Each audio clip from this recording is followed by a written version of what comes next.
बात करते हैं अगर इसकी पैडिंग की, तो एक नंबर की पैडिंग इसकी।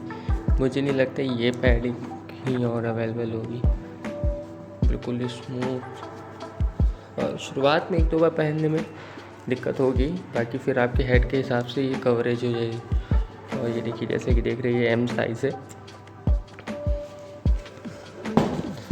और इसके साथ में हमें ये कुछ स्टिकर मिले, आपके ब्लैक ग्रुप और दो वाइट और एरॉक्स का।